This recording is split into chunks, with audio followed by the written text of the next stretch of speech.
This is why the world cannot survive without Africa. Sometimes nicknamed the Mother Continent due to its being the oldest inhabited continent on Earth. Humans and human ancestors have lived in Africa for more than 5 million years.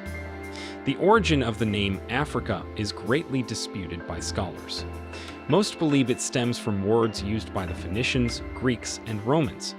Important words include the Egyptian word Afruika, meaning motherland, the Greek word Afrique, meaning without cold, and the Latin word Aprica, meaning sunny. Being the second largest continent, it is bounded by the Mediterranean Sea, the Red Sea, the Indian Ocean, and the Atlantic Ocean. It is divided in half almost equally by the equator. What is Africa's uniqueness? Africa is rich in natural resources ranging from arable land, water, oil, natural gas, minerals, forests, and wildlife. The continent holds a huge proportion of the world's natural resources, both renewables and non-renewables. Home to some 30% of the world's mineral reserves, 8% of the world's natural gas, and 12% of the world's oil reserves. The continent has 40% of the world's gold, and up to 90% of its chromium and platinum. The largest reserves of cobalt, diamonds, platinum, and uranium in the world are in Africa. It holds 65% of the world's arable land and 10% of the planet's internal renewable freshwater source. In most African countries, natural capital accounts for between 30% and 50% of total wealth. Over 70% of people living in sub-Saharan Africa depend on forests and woodlands for their livelihoods. Land is an economic development asset as well as a socio-cultural resource. A significant share of these resources is, however, used unsustainably, while others are lost through illegal activities, meaning that the stream of benefits generated from these resources is being reduced over time.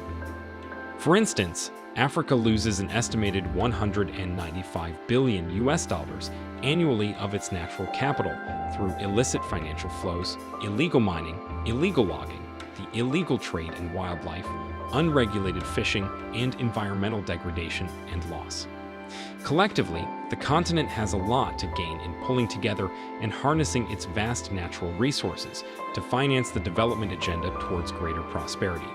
And it must also ensure that future growth and exploitation of natural resources is results-oriented, climate-resilient, and sustainable.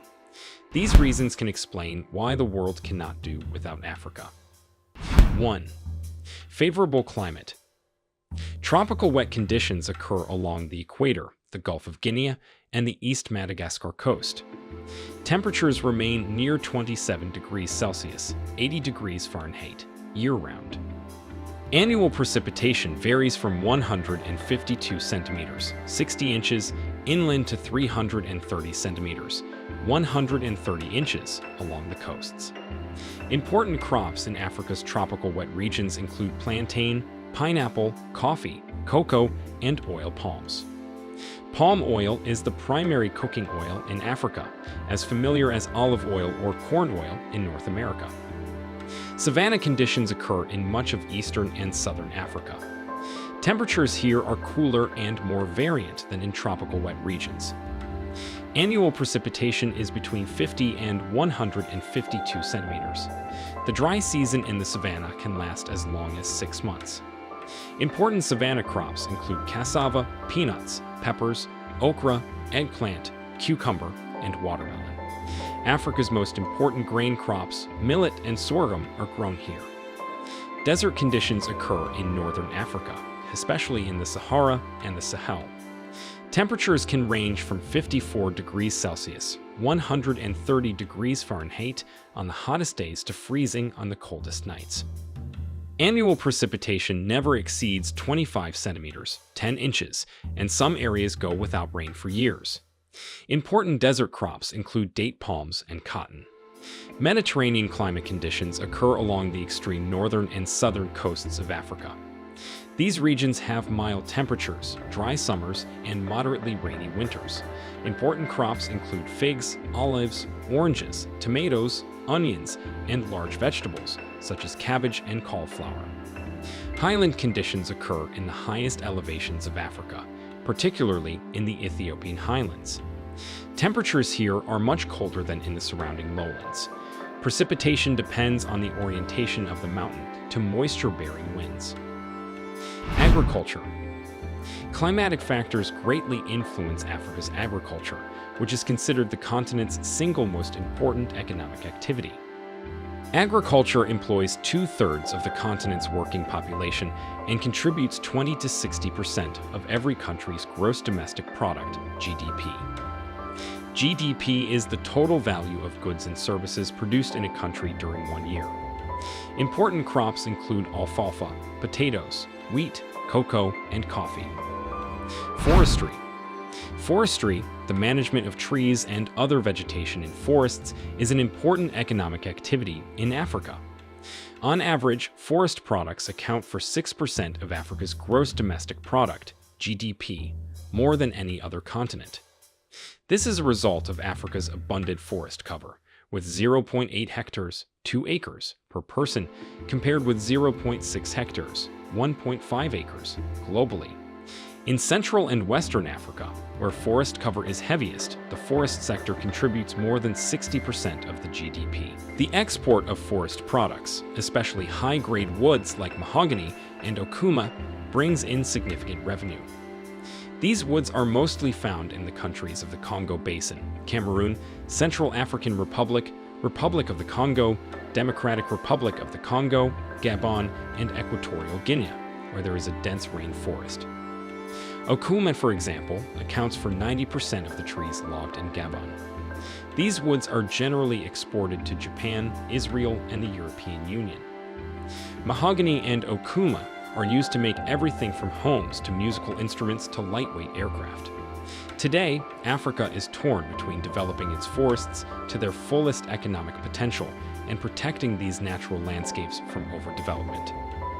For instance, the Central African Forests Commission regulates Africa's forestry sector and promotes sustainable uses of the Congo Basin's rainforest products. The Commission created the Sanga Tri-National Landscape, a reserve that covers more than 1 million hectares, 2.4 million acres, of rainforest in Cameroon, the Central African Republic, and the Republic of the Congo. Fishing pole. Africa's fishing industry provides income to more than 10 million people and has an annual export value of $2.7 billion. Africa has fisheries on all its marine coasts as well as inland. The Great Lakes and Nile River, for instance, support huge freshwater fisheries. Marine fisheries are important to many coastal countries in Africa. West Africa is one of the most economically important fishing zones in the world, producing 4.5 million tons of fish in 2000. Namibia and South Africa are also major players in the marine fish market, exporting between 80 and 90% of their fish annually. The Eastern African countries of Eritrea, Djibouti, Somalia, and Kenya have well-established fisheries in the Red Sea and the Indian Ocean. Small fish, such as herring and sardines, are the most common catch on the African coastline. However, larger fish, such as tuna, cod, hake, and haddock, are the most profitable. Africa's extensive inland fisheries contain more than 3,000 fish species and account for 2/3 of global inland fish production. Unlike marine fisheries, the catch from Africa's inland fisheries is not exported. It is consumed almost entirely on the continent, forming a major source of people's protein intake. Africa's Great Lakes support the largest inland fisheries on the continent. Lake Victoria is the most productive freshwater fishery in the world, producing more than 500,000 tons of fish worth $600 million every year. The Nile perch, a highly prized catch that can weigh more than 45 kilograms, 100 pounds, and the Nile tilapia are Lake Victoria's dominant commercial fish species. Richness in gold. Africa is a major producer of important metals and minerals. Metals exported by African countries include uranium, used to produce nuclear energy, platinum, used in jewelry and industrial applications, nickel, used in stainless steel, magnets, coins, and rechargeable batteries, bauxite, a main aluminum ore, and cobalt, used in color pigments. In 2008, Africa produced about 483 tons of gold, or 22% of the world's total production. South Africa accounts for almost half of Africa's gold production. Ghana, Guinea, Mali, and Tanzania are other major producers of gold. Richness in diamond. Africa dominates the global diamond market. In 2008, the continent produced 55% of the world's diamonds. Botswana, Angola, South Africa, the Democratic Republic of the Congo, and Namibia are Africa's largest producers of diamonds. Unfortunately, several African conflicts and civil wars have been caused and funded by the diamond industry. Diamonds that come from these regions are known as conflict diamonds or blood diamonds. In 2002, the United Nations created the Kimberley Process Certification Scheme, KPCS, in order to certify diamonds from sources that are free of conflict. The KPCS also aims to prevent diamond sales from financing wars. Countries that do not meet KPCS requirements are not allowed to trade with much of the rest of the world. The Republic of the Congo, the Democratic Republic of the Congo, and Côte d'Ivoire have all been expelled at some point in the last decade. Africa is home to select deposits of oil and natural gas, which are drilled for energy and fuel. In 2007, the continent produced 12.5% of the world's total oil production and 6.45% of the world's total natural gas production. Nigeria, Libya, Algeria, Egypt, and Angola dominate Africa's oil industry.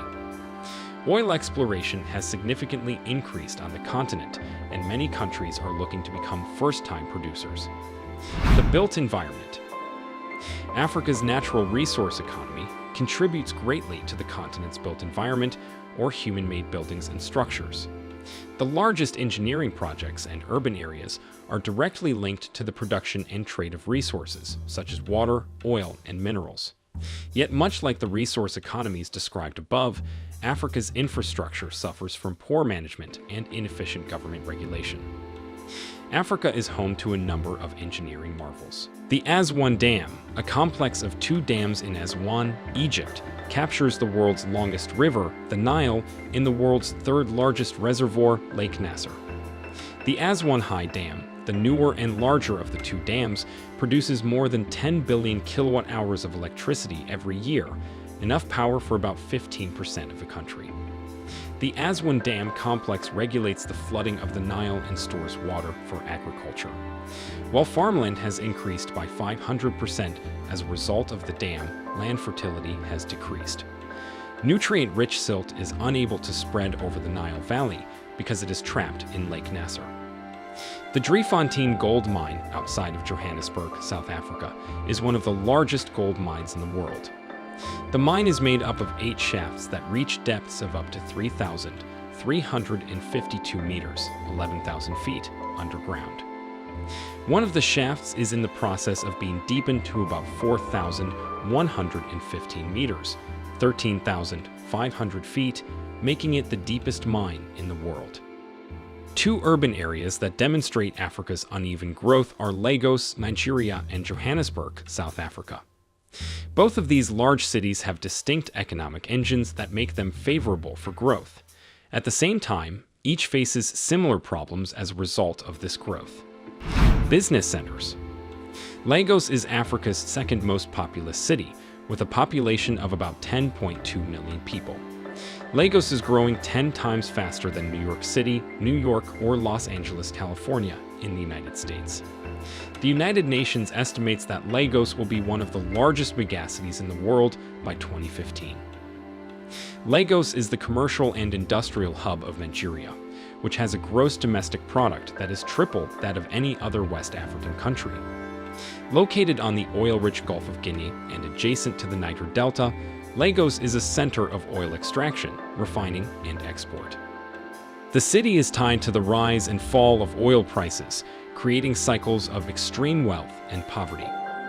Lagos' unregulated growth has created a sprawling and chaotic urban landscape.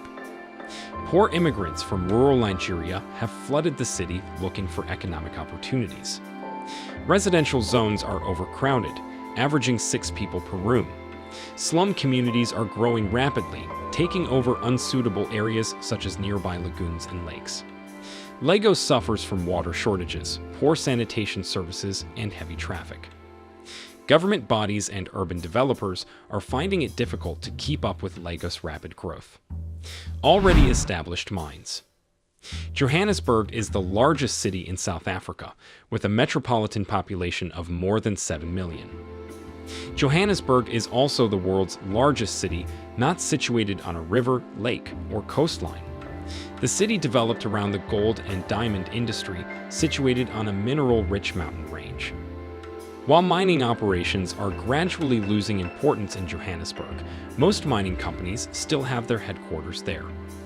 The wealth and trade of these companies and other manufacturing industries are supported by Africa's largest stock exchange, the JSE, Johannesburg Stock Exchange. As such, Johannesburg has become the financial hub for the African continent. A world of minerals in your mobile phone. Most of the electronics we use today are based on several minerals, from aluminum to zinc. In 2021, some 1.5 billion smartphones were sold around the world, up from 122 million units in 2007. As of 2020, nearly 4 in 5, 78%, people own a smartphone. More than half of a mobile phone's components, including its electronics, display, battery, and speakers, are made from mined and semi-processed materials. Lithium and cobalt are some of the key metals used to produce batteries. In 2019, about 63% of the world's cobalt production came from the Democratic Republic of the Congo. Tantalum is another metal used in electronic equipment. Tantalum capacitors are found in mobile phones, laptops, and a variety of automotive electronics. The DRC and Rwanda are the world's largest producers of tantalum. Together, they produce half of the world's tantalum. Top minerals per country. Petroleum and coal are among the most abundant minerals for 22 out of Africa's 54 countries. As of 2019, Nigeria produced most of the continent's petroleum, 25%, followed by Angola, 17%, and Algeria, 16%. Metals including gold, iron, titanium, zinc, and copper are the top produced minerals in 11 countries. Ghana is the continent's largest producer of gold, followed by South Africa and Mali. Industrial minerals such as diamonds, gypsum, salt, sulfur, and phosphates were the main commodity for 13 African countries. The DRC is Africa's largest industrial diamond producer, followed by Botswana and South Africa. Botswana ranks #1 in Africa for the production of gem-quality diamonds used for jewelry. Mineral wealth. At $125 billion per year, South Africa generates the most money from its mineral resources. Nigeria comes in second with $53 billion per year, followed by Algeria, $39 billion, Angola, $32 billion, and Libya, $27 billion. These 5 countries produced more than 2/3 of the continent's mineral wealth. The world's minerals. According to the World Mining Congress, the world extracted some 17.9 billion tons of minerals in 2019. Asia was the largest producer, accounting for 59% of the world's total production, valued at $1.8 trillion. North America was second with 16%, followed by Europe at 7%. Africa produced about 5.5% of the world's minerals, worth some $406 billion. Towards sustainable development in Africa. The GEO6 Regional Assessment for Africa points out that the environment is deteriorating faster than previously thought, emphasizing that governments must act faster to reverse the worst trends. The report recognizes Africa's natural capital and observes that the economic growth of Africa hinges on the sustainable management of its natural capital. However, the unsustainable exploitation of Africa's natural resources by its burgeoning population and the tardiness by authorities to effect sound regulations to tame abuse and overexploitation of these resources is brewing trouble. Nature is issuing red alerts, as evidenced by the many catastrophes we are experiencing, which, if left unchecked, will keep aggravating food shortages, water scarcity, diseases, conflicts, migration, and poverty, all of which could culminate in the destabilization of economies. The UNEP Africa Office supports African governments to translate decisions and statements made on natural resources into practical actions and innovative solutions at regional, national, and local levels for the benefit of their populations. This will lead to wealth and job creation, revenue generation, food security, social equity, and a healthy environment. For Africa to reap the economic and social benefits inherent in this natural wealth, it is necessary to urgently address such issues as the management and the economic and environmental impacts of their sustainable use. Thanks for watching. Let us know your thoughts in the comments. Don't forget to like, subscribe, and share.